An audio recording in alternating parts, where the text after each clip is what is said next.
The mayor called it a riot, but I don't know. I was there and everybody seemed pretty chill until those security goons started attacking the crowd.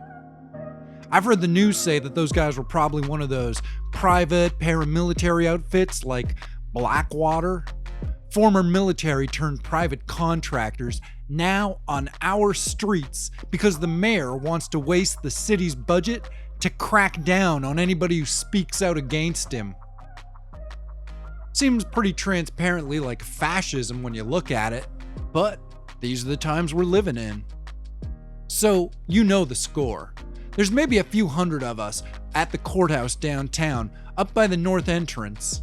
We got signs and shit, people are chanting and yelling, but there's no violence. Nobody's fucking anything up. We are having a peaceful, legal gathering, and then those private security assholes start surrounding us on either sides of the street. Before we knew what was going on, they started pumping tear gas into the crowd. That's when folks started freaking out, which is when the goons broke out the batons and riot shields and started moving on the crowd. There was nowhere to go, and yeah, people were panicking. That gas, man, you think you're ready for it, but you're not. There's this sharp, metallic sting, but that's just the taste. It's the burning. It's like fire or acid eating into your mouth and your nose and your throat. This didn't feel random or like a response. If anything, it felt like a tactic. Get all the agitators bottled up in one area and then bring the hammer down. The hammer being, in this case, kinda literal. It was chaos. I got hit in the face by somebody who was running backwards from a riot cop, so I had the taste of my own blood mixing with the metal of the gas. I was a second away from shitting my own pants. And then, this person showed up. Okay, so I don't know for sure what I saw. Nobody's sure. And even if we were, nobody's saying shit. The cops, they've got one story. Sure, whatever. Like they don't have their own agenda. But somebody showed up to that riot to help the innocent people being attacked. And that individual came ready for business. I know who the runner is. The free runner. He's some dude, he runs around town, he's into parkour or whatever. He might be like some sort of superhuman, and the cops hate him.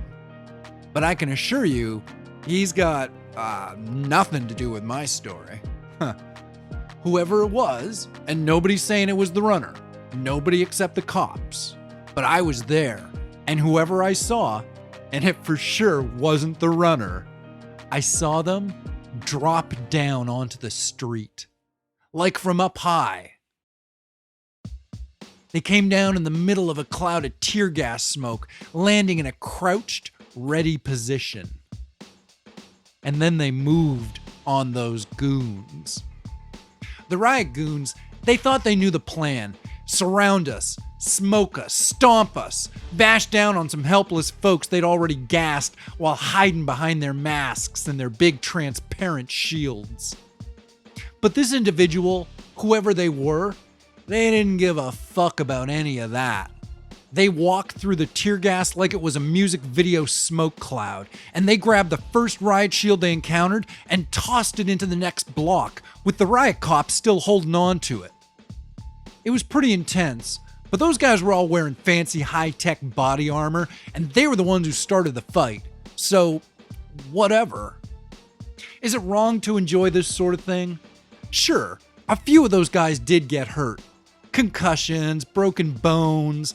I saw one of them, he got his knee fucked right up. You can heal that sort of thing, but you're still going to be limping for the rest of your life.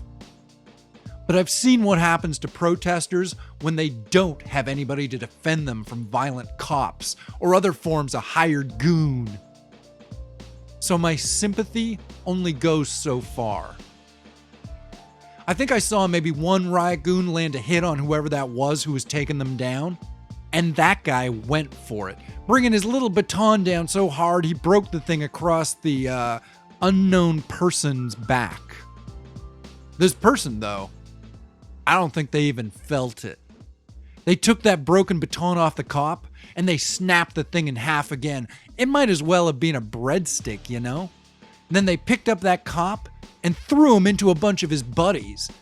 And a goddamn cheer went up from the crowd. Because the people hadn't dispersed, right? With this, unknown figure fucking things up, the folks in the crowd who knew what to do had either disposed of the tear gas canisters or thrown them back at the riot cops, who were way too busy to deal with any of that. Look, I know this sort of violence and conflict management, it ain't a solution. We're talking about systemic issues that are connected to just about every aspect of our culture on economic and personal levels. But I gotta say, just for one night, it was nice seeing that, as I said, that unknown figure standing up and lending a hand to push back against those assholes. Innocent folks, man. Just protesting. Now, of course, as I have said numerous times, I'm not sure who I saw that day, but I am certain that it wasn't the popular public figure, the free runner, despite what the police might be saying. But if it was him, or I guess I would say, to whoever it might have been, if I could, I would just want to say, watch your back. The people in charge, they ain't gonna forget this. But if you're lucky, neither will the rest of this city.